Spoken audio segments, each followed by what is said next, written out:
Louisiana Eats is brought to you with support from Zatarain's, maker of New Orleans pantry staples like Creole mustard, fish fry, and jambalaya mix since 1889. Recipes and more at zatarains.com.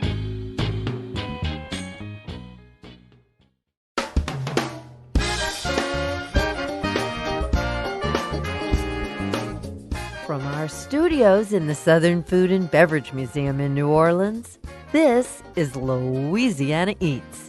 I'm Poppy Tooker. Let's get something straight right off the bat. Even if you're a card-carrying member of the Daughters of the American Revolution, your forebears were still immigrants. Unless you're a Native American, you're part of the immigrant population that has made us the great nation we are.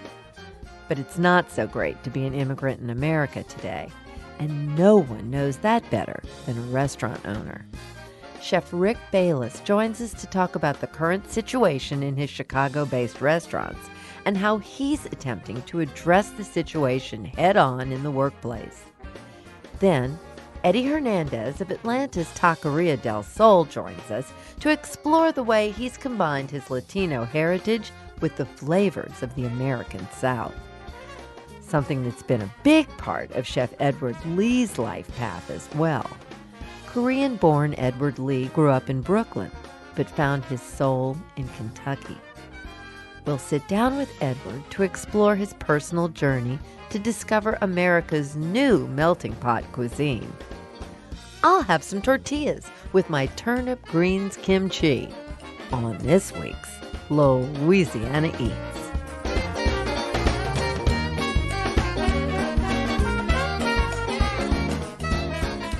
Restaurants big and small have felt the shockwaves of our country's current debate on immigration.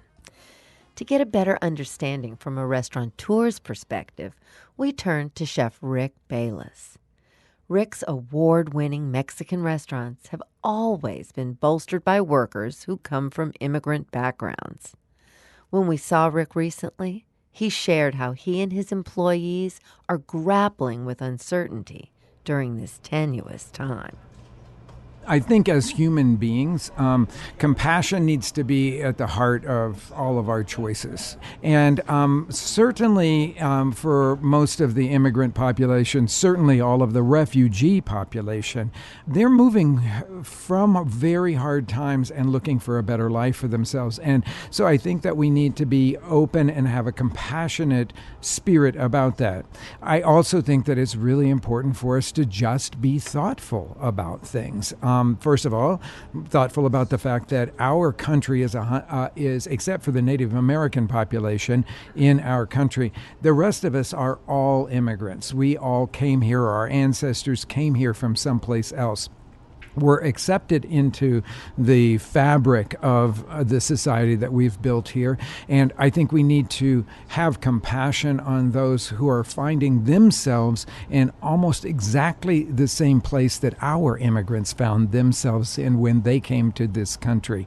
So I don't think there's an easy answer for any of this. And of course, you have to protect your society. But I think that we are rich enough and big enough that we can open our arms to a lot of people who are searching for something better for themselves, want to be part of the American dream, if you will. So in our restaurants, we obviously, in the restaurant, we're in all of the service industry, you're going to find a whole lot of immigrants. And the kind of work that we do, sometimes people look down on. I look up at it because we're the people that get to host all of our guests, whether you're working in a hotel or in a restaurant or a coffee shop. We get to be the hosts for people and bring joy to these people. And I think if we wiped out all of the service industry by getting rid of all immigrants that are in that sector, it would cripple our society, not only because we've forgotten how to cook, and so people would have to go back to cooking at home, and that would be a big task for them, but at the same time, we wouldn't find ourselves gathered around tables. And when we gather around tables, we create the nucleus of community. And all of the people working in the service industry allow that to happen. And they allowed it to happen in a simple way, in an easy way for us. So those of us go out to eat, we sometimes don't realize how all the people in the service industry are facilitating our creating community with our family and our friends. And I say I'm the luckiest guy in the world because my job is to create community by offering a place for people to gather and to bring joy to people. And I think that you will find in the immigrant community people who understand that probably in a deeper way, in a sort of more intuitive way than almost all of our guests. And those people, they love taking care of people. They love creating special experiences for people and bringing them joy. Do you have any situation that you could share with us where you've sort of felt personally caught in the tension in this climate we find ourselves in? There's a general sense of tension that it just hovers over a lot of people. Even people who have all of their papers in order and all that, they feel at any moment they can be swept up with the rest of them, and it could completely change their lives at any moment. So there's a sense of tension that way. But where I really sense it, and it creates a certain level of sadness, is those kids who were brought here maybe when they were 1 or 2 years old, the dreamer kids. And the only world they have ever known is living in the U.S. They've been through school, they've worked with us, sometimes risen up to really high positions with us. They're certainly contributing major things to our society, to our local communities. And there is a real, I've noticed over the last several months, a quietness about them. Let's keep our heads down. Let's just do our work, and who knows if we're going to be here next week, next year, and don't make any plans. And that for people who have completely been raised in the United States, you could say they just didn't happen to be born here. That's a really odd position to be in, and those are the people that I'm most concerned about. Well, you are such a humanist above everything else that you are. What are you doing personally? What do you find yourself doing to try to quiet the nerves, to try to calm your staff? Our approach to it has been to let our staff know that we have their back. Okay, so there was this day without immigrants that came a year or so ago, and everybody wanted to go to the rally because they wanted to support. If they were immigrants, then they wanted to be there and be part of it. If they weren't immigrants, they wanted to support their friends that are immigrants. And so we didn't know exactly how to handle it because it seemed like we weren't going to have enough people to run our restaurant. So what we did is we called everybody together, just everybody together. And I said, look, I'm going to let you guys make the decision about this. We can just close the restaurant and we can just say we support this day without immigrants, because to tell you the truth, it was supposed to show people what could happen if we got rid of all the immigrants. What would happen in our world, and where would you not be able to go? And let's just think about all of this so we can kind of put it in perspective. And 100% of the people in our staff voted to close. So we closed. I think that was one of the gestures that we did as a restaurant, making that decision together, that let the staff, our immigrant staff, know that we had their backs, that we're not going to take this lightly. We're not going to just say, hey, you're on your own. You can figure it out yourself. But we were going to offer them everything that we could. And I will say that we have built our restaurant on the foundation of compassion and respect, and we will continue to do that.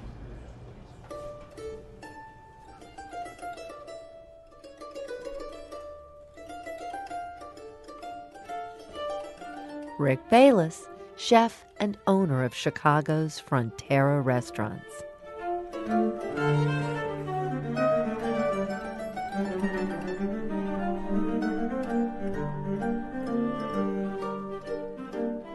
When we come back from a short break, we sit down with Chef Eddie Hernandez.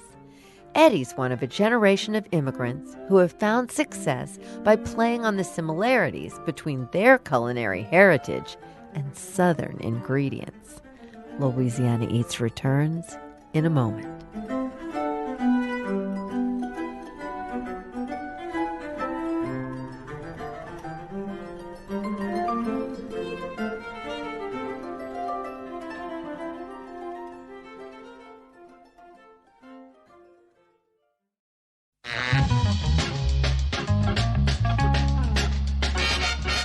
I'm Poppy Tooker, and you're listening to Louisiana Eats, edible content for Louisiana food lovers. Louisiana Eats is brought to you with major support from Rouse's Markets, from Camellia Brand, Beans Done Right, a New Orleans tradition since 1923, and from Brennan's Restaurant, home of the original breakfast at Brennan's and Flaming Bananas Foster. With modern Creole cooking by 3-time James Beard Award finalist Slade Rushing. Breakfast, lunch, dinner, and private events at 417 Royal Street in the French Quarter.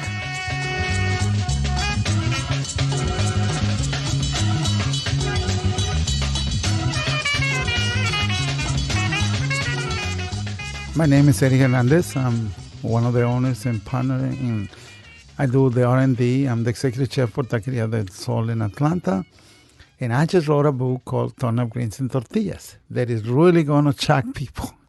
Even more shocking than Eddie Hernandez's combination of turnip greens and tortillas is how artfully he moves between Southern and Mexican foodways. Throughout his award-winning career, Eddie has revolutionized the food scene in Atlanta by playing on the best aspects of his own heritage and the South's expanding culinary scene. When we sat down with Eddie in our Louisiana Eats studio, I asked him how he first got started in the kitchen. Oh, it was a natural thing for me because my grandmother and my mom, they were excellent cooks, including my uncle. And it was embedded in me at a really young age how important it is to know how to cook. Not thinking business-wise later, but being able to fend for yourself. One of the things I believe you've really become known for is recreating authentic Mexican street food. Tell me what makes that food so unique and I don't special. know, maybe about 10, 15 years ago, when back in Atlanta, there was really nothing that resembled what we eat in Mexico. And then some people started to advertise that was authentic Mexican food, and I thought it was a lie. So one day I just said, I really need to educate these people about what we actually eat in Mexico, and it's none of this stuff. So I started doing more traditional Mexican cooking, and I started teaching, doing a little bit of classes here and there, and I always talk about what we eat in Mexico, what a lot of people don't understand about Mexican food.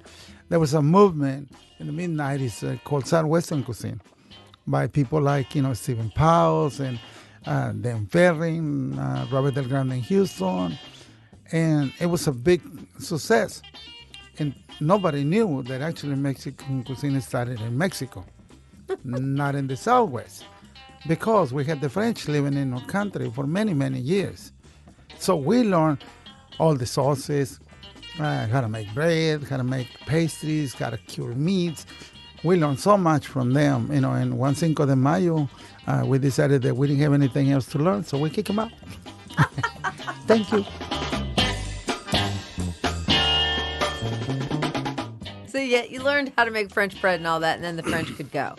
Yes, and so once people started to find out that we were different and that I was actually showing food that they never seen, then we started to get a lot of attention, and eventually people did their own research and they found out that I was really not lying, but actually cooking what we eat. Now, how important do you believe it is to make your own tortillas? In Mexico, you have to. I mean, luckily for us in Mexico, we have all these tortilla houses where they, cook the corn and ground it and make their own tortillas, you can just buy kilos of it now. Here in the United States, it's not that easy, even though that I'm pretty good about finding sources to make fresh tortillas.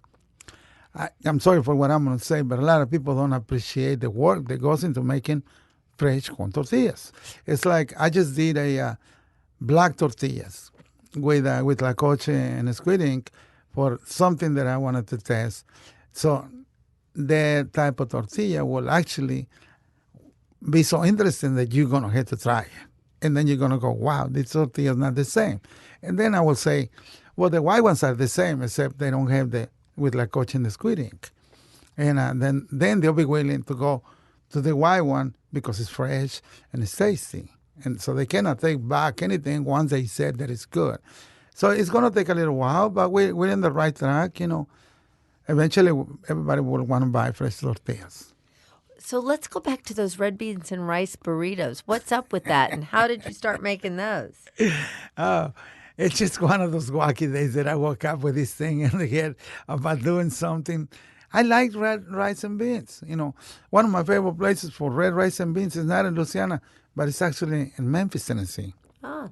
It's a guy native to here, taught English, and he has a restaurant in Memphis. And my partner and I, we went over there for dinner one time. I don't know what we were doing. And he had red rice and beans, so I tried it. And they had the lard flavor that we like when we cook with lard. And I said, this thing will be killer in a burrito. I got to find a way to do it. So I went back, and a week later I came back with this recipe with red rice and beans and sausage to add value to the dish. And I did a burrito. And then we serve it both ways. We serve it fried or just roll.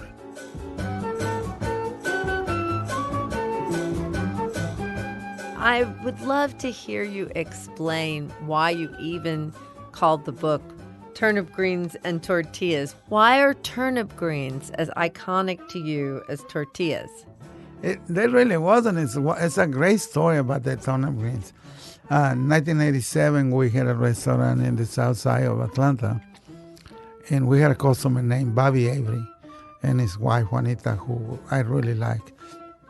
And one day, Bobby came in, and he had a trash bag full of turnip greens. And he says, Eddie, I want you to cook this. If anybody can make this thing famous, it's you. And I said, well, thank you, Bobby. And then I took him to the kitchen and never did anything with it. They went bad. Oh. So the next Friday, he comes back with another bag. Now I'm feeling bad. So I went to Mike and I said, Mike, what do you do with these things? He looked at it, he goes, a turnip greens. And I said, okay, what do you do with it? He goes, well, you cook them, you eat them. And I said, how do you cook them? And he says, oh, I cannot explain this to you, but you're really good about picking up flavors. Let's go to Mary Max, who's supposed to have the best turnip greens in the city. So we go there and I go, oh, I got it. It's a soup. He goes, yeah, it's a soup. Yeah. And he says, well, what did you expect? And I said, I don't know. I thought that you would treat him like a spinach. And he said, no. I went back to that restaurant, and he explained to me that everybody uses ham hock, some vinegar, and this and that. And I started to think about some of the plants that we have in Mexico that we actually eat, like elites, and how we treat the plant. And I said, well, I don't have pork stock or ham hocks, so I'm going to do it this way. And the only thing I had was chicken stock. And so I cook them the way I thought I would do them in Mexico. And I say, hey, Mike, you want to try this? And he came in, and I gave him a bowl. And he goes, did you write down how you made that? And I said, why? He goes, they are really good, though. They're good. And I ended up with a big pot, and we give them away to the people at the bar. And next Friday, Bobby brought me another bag. I made him again. People at the bar is going like, hey, did you get some more of those turnip greens? And I said, yeah. So, well, can we have some? So he started giving them to them. And eventually they said, we need some cornbread. Oh, yeah, cornbread and turnip. And I said, oh, no, we're not going to do cornbread. In Mexico, we eat these things with tortillas. And that's true. I didn't make it up. It's just the way we will eat it. you know. And they ask for it all the time and eventually end up putting them on the menu. And here we are 30 years later, and I have a book. I would never thought, and I always get asked about it, I said, I have no idea how important turnip greens are in the South. I really never in my mind understood that. And now here I am, being praised sometimes for the greens, and everybody wants to make them, and they do it. And I was in Memphis, and I had all these people from different parts of the United States going like, oh, thank you for sharing the recipe. And I had an old lady that started crying because her husband used to make them all the time, and she called him Mike's greens. His name was Mike, but he passed away. And I was there promoting the book, and she found out who I was. And she says, my husband and I used to go to your restaurant in 1993, and he loved your greens, and can I take my picture with you? And then she started crying, and I said, and no need to cry. I mean, I'm just so glad to share the story. It's things like that. We have so many things in common, and people don't even take the time to realize how similar we are. Our cultures are basically so close to each other. And I think that's why, it's people like me who really embrace the South and actually gets rewarded with a lot of friends. And to me, that's the most important thing. I've been able to make a lot of friends. Thank you so much for talking with us and helping us demystify this connection between turnip greens and tortillas. Thank you, Eddie. Oh, no, thank you. Thank you for having me, Papi. I really, really love being here. Eddie Hernandez, co-owner and executive chef at Taqueria del Sol in Atlanta.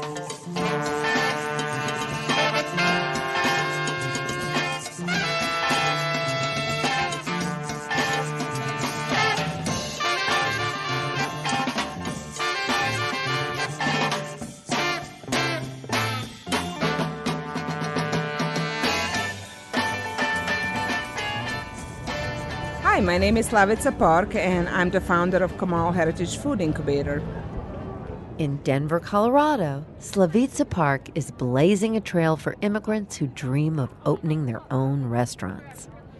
Even more than that, her food incubator is an inspiring space devoted exclusively to women who share these aspirations. When we met Slavica on a recent trip to Denver, her precise vision and passion for the program was obvious. First off, I asked her about the origins of Comal Heritage Food Incubator. I was hired to help folks work on their workforce development skills. But quickly, I discovered that there's so many women in the neighborhood with such an entrepreneurial spirit and such a beautiful untapped talent and passion for cooking. So Comal was born in a direct response to community's need and desire. And so we launched 2 years ago and started specifically with the Latino culture and cuisine and helping women learn the skills that they need to launch businesses in that specific industry. But then we added also other cultures, Syrian and Ethiopian and Dominican and Argentinian, and it's just been an amazing cross-cultural kind of exchange place. But our main goal really is to help women learn the skills they need to launch their business. Tell me how the program works and what the women get out of it. Sure. We all know in the restaurant industry, year and a half, it's really nothing, right? But what I'm most proud of is that even during that time frame, we have gotten 8 women their business licenses. So they're on their own doing some catering, which, we're very proud of. What we get out of, our program is 4 certificates. We train them in 4 different positions in the restaurant industry and hospitality. Everything from kitchen porter to the line chef to management position.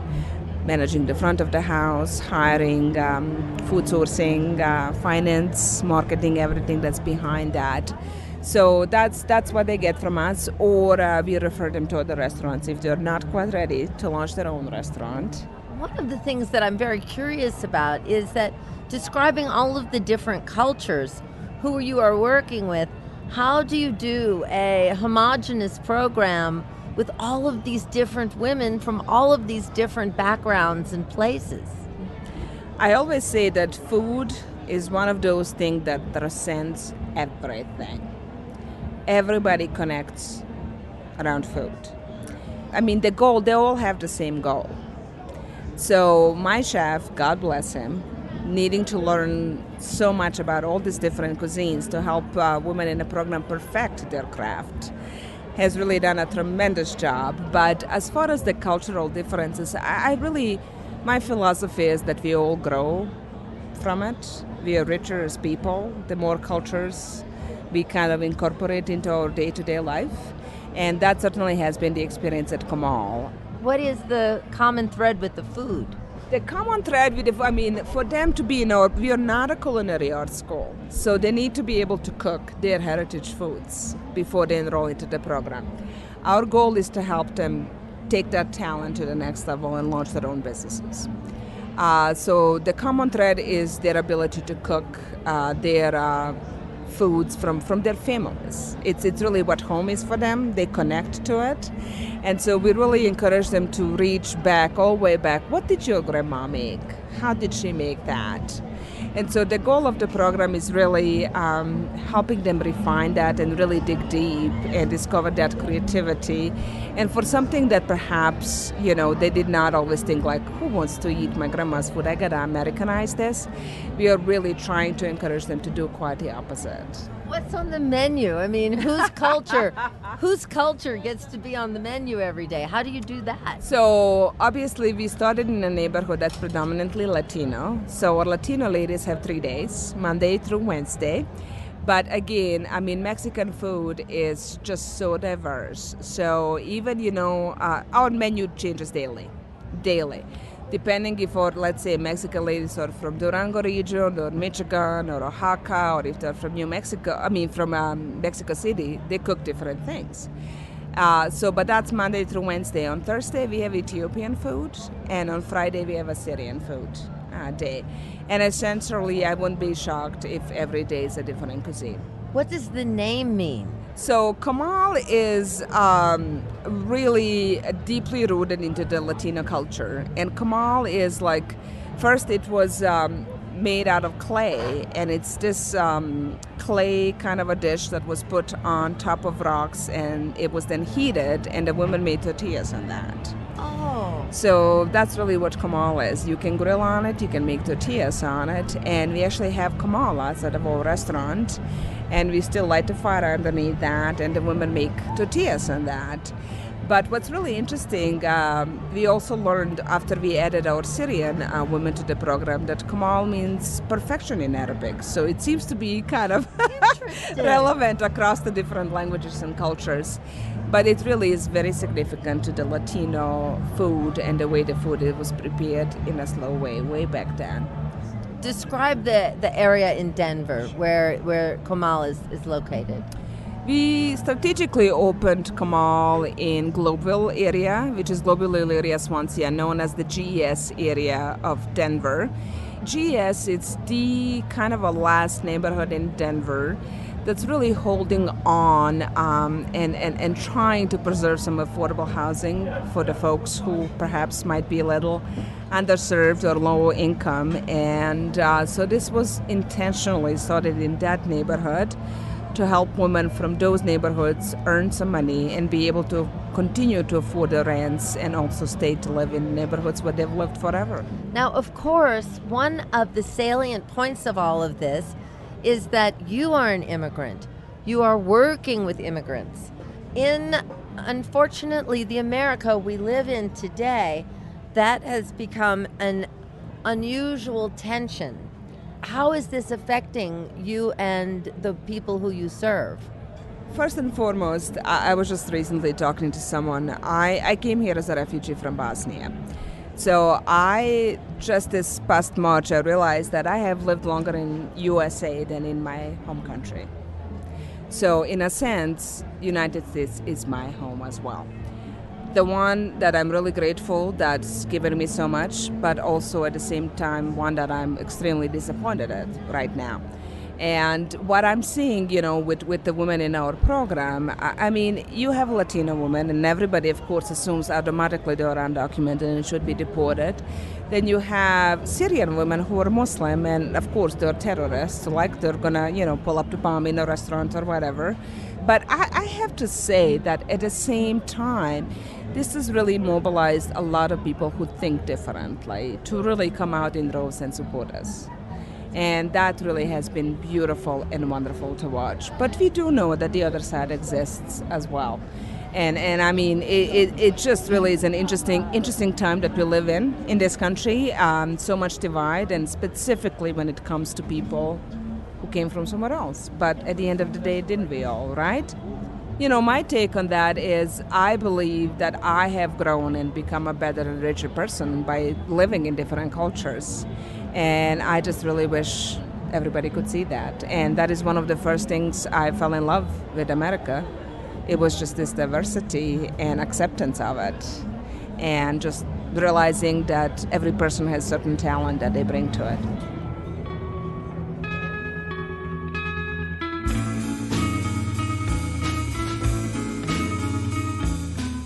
That was Slavica Park, founder of Comal Heritage Food Incubator in Denver, Colorado.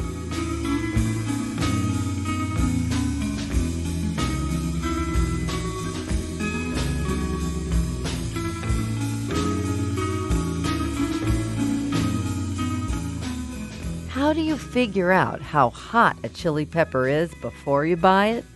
And once you take it home, how do you safely handle it? Stay tuned, and we'll answer that question when we come right back.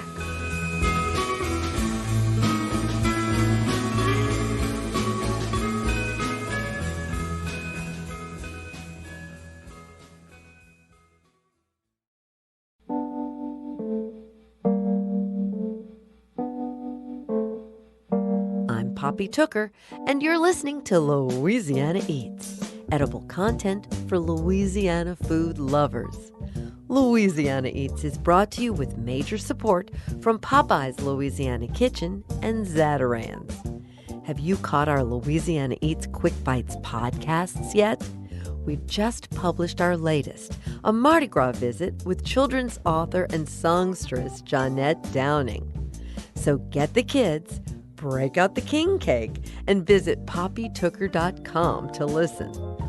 While there, you can also subscribe via iTunes, Spotify, Stitcher, or wherever you get your podcasts so you won't miss a delicious bite. You can also easily webcast any of the Quick Bites or Louisiana Eats episodes right from your computer on poppytooker.com. And now, back to Louisiana Eats.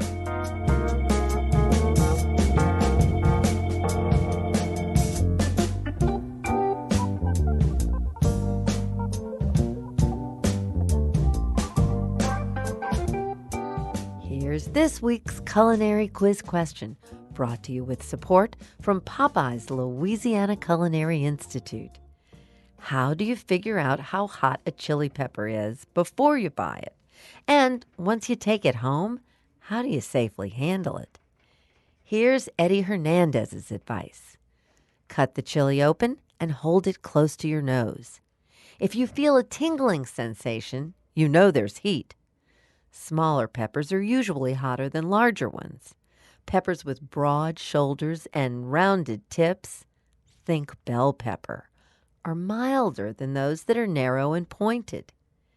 Thin, light brown stripes around the pepper are also an indication of heat.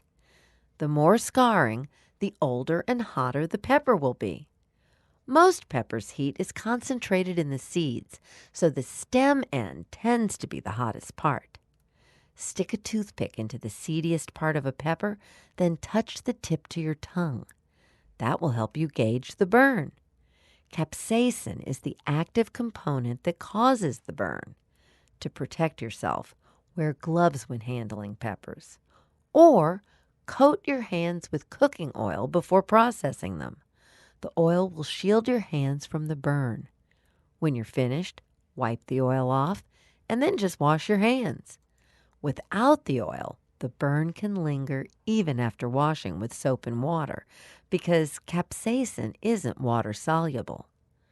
To learn more about cooking with chilies and other delicious things, get yourself a copy of Eddie Hernandez's book, Turnip Greens and Tortillas. I'm Poppy Tooker, and you're listening to Louisiana Eats. It's too darn hot. It's too darn hot.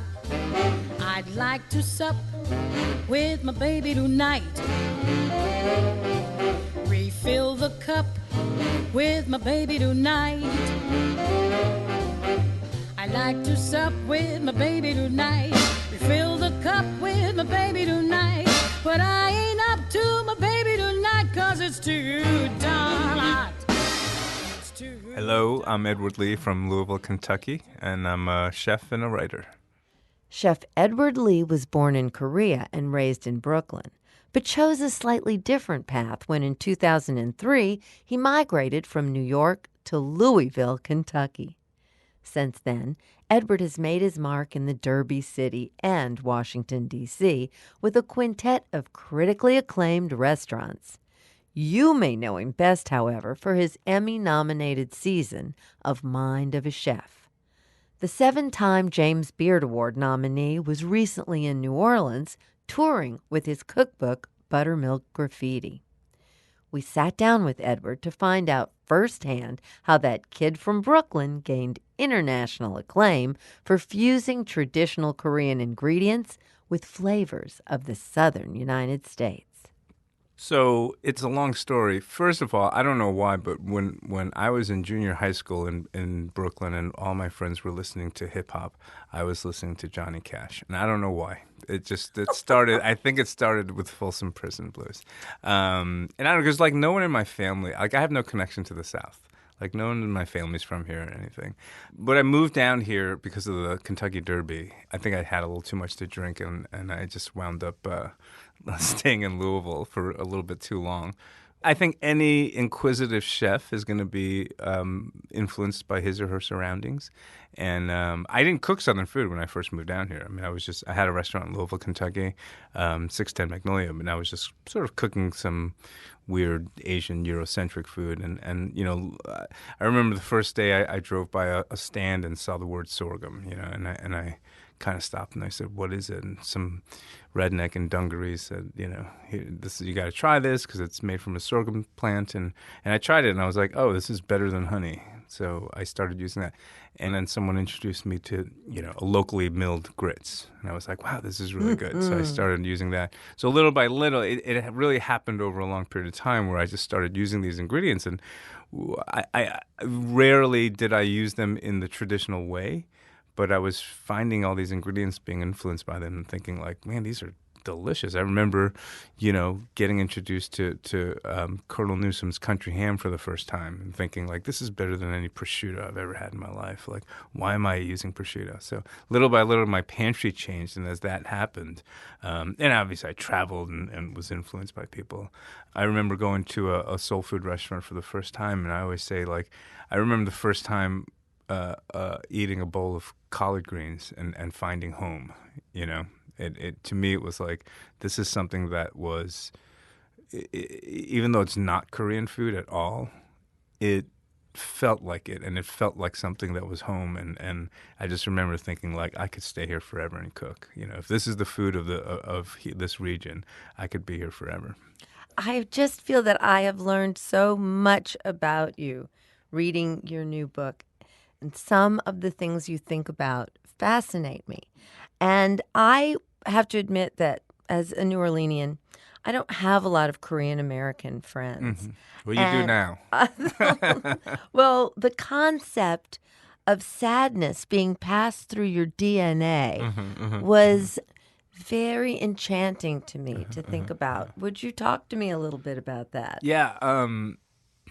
You know, there's something about being Korean, and I would say about any sort of peoples or cultures that have been oppressed for a long, long time, that there's something like when I meet another Korean person, doesn't matter, you know, where they came from, like we generally can trace our ancestry and our sort of life experiences back to a similar place.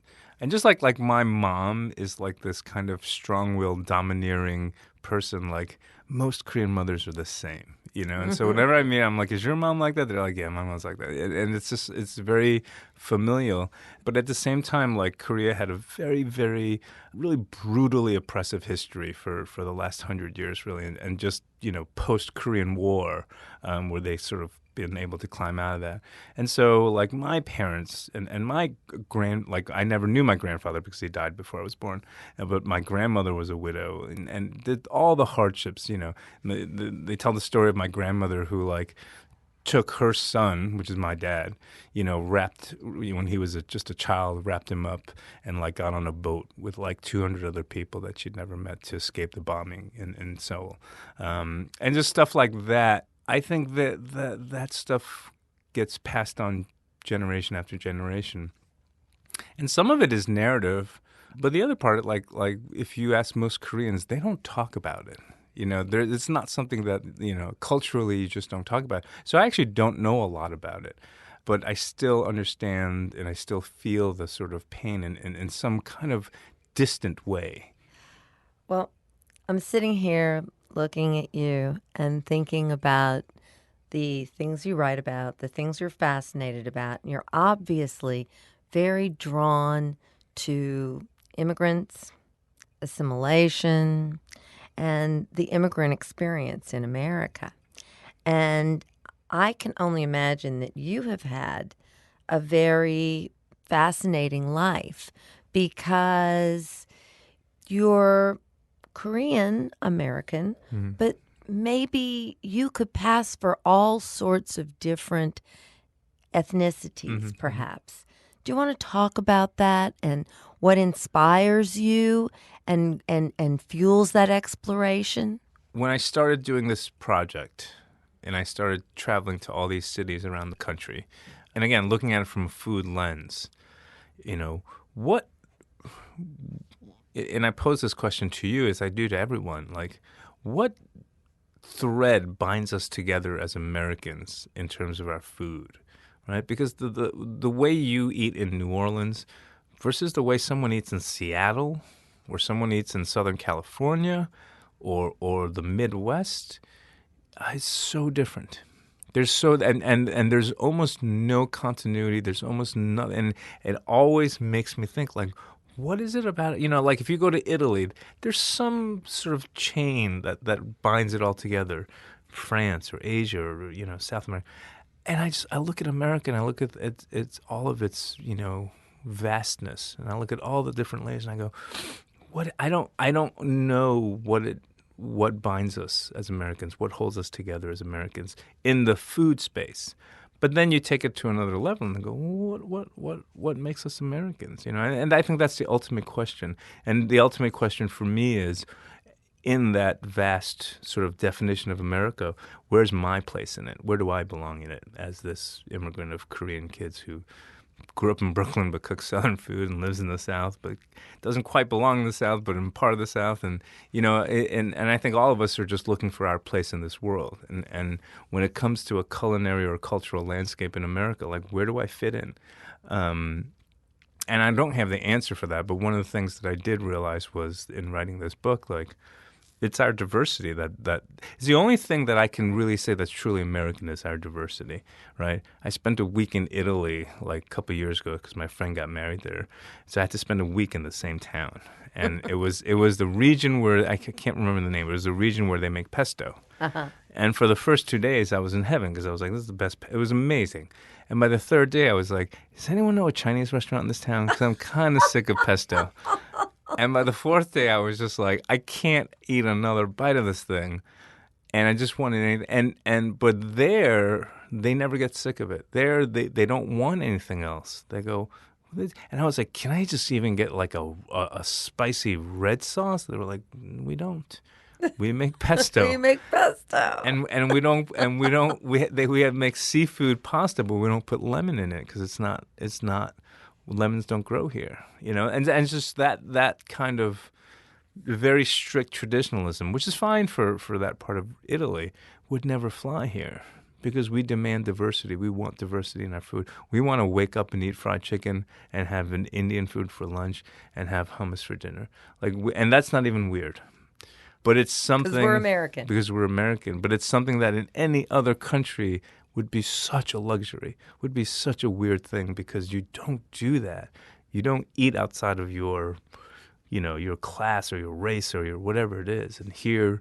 that's the one thing that I can find about this country that we can all agree on, is that we like our food, and we like our food to be very different. We want choices and we want diversity. And so if we just take that as a starting point, then we can see it through all the other circles of culture and be like, of course, where would we be without immigrants and their food and their cultures? Yeah. We just wouldn't be. And I'm so glad that you talked about being in Italy and saying, where's the Chinese restaurant? Because when you're exploring almost anything, anywhere, you inevitably seem to ask, where's the Chinese restaurant? Because they're everywhere.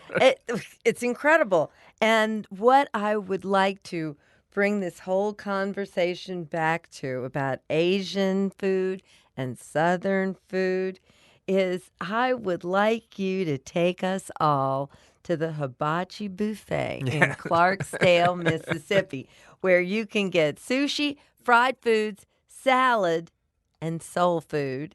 And in the kitchen, somehow, there's a Chinese man, a young Mexican, and an African-American woman. So where do you find the sensibilities and all that? And what the heck were you doing at the Hibachi Buffet? And it's funny, and it's a Japanese name. There's not a single Japanese person in the whole place. And it's funny because I was in Clarksdale, right? And then everyone that was a foodie, right, was like, don't go there. It's not. And it wasn't something that I would go like, oh my God. But to me, that restaurant and how they existed was so symbolic. It was like a microcosm of America to me. That is so American, in that you have these people, and what we do here in this country is we coexist with each other. And sometimes that existence is not happy. Sometimes it's very tense. Sometimes it's violent. Sometimes it's harmonious. Sometimes it's wonderful. But we just sit here and we are so many different people. It's like a big soup. And every generation, we just keep throwing ingredients in it. And sometimes the soup is not very good. And sometimes the soup needs improvements. But sometimes it's fabulous. And we just keep throwing it. And it's never going to end. It's never going to be finished. And it's not pleasant sometimes. And it's not very neat and doesn't have closure. But that's who we are. And I think the sooner that we embrace that, both in its food and the cultural implications, we can start to sort of understand like these differences are our strength as well.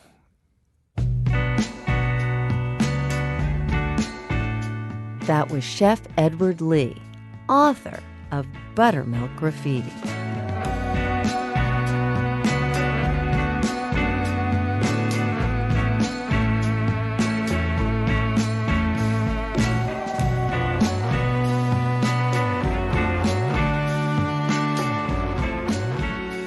That's it for this week's edition of Louisiana Eats, edible content for Louisiana food lovers. Have you visited poppytooker.com lately? That's where you'll find our full broadcasts, along with our quick bites for podcasting or webcasting right from your computer or smartphone. Louisiana Eats is also available from iTunes, Spotify, or wherever you get your podcasts. Louisiana Eats is made possible with major support from Popeye's Louisiana Kitchen, Zatarain's, Rouse's Markets, and from Camellia Brand Beans. Additional support for Louisiana Eats is provided by the Shreveport-Bossier Convention and Tourist Bureau and from Tableau, brunch and dinner daily with outdoor balcony dining overlooking Jackson Square. Original theme music composed by David Pomerleau and performed by Johnny Sketch and the Dirty Notes. Big thanks to senior producer Joe Schreiner, producers Sarah Holtz and Reggie Morris, and to our business manager and social media maven, Maddie Mullidu. Come visit us anytime in our Louisiana Eats studios at the Southern Food and Beverage Museum. We're on Instagram and Facebook, too.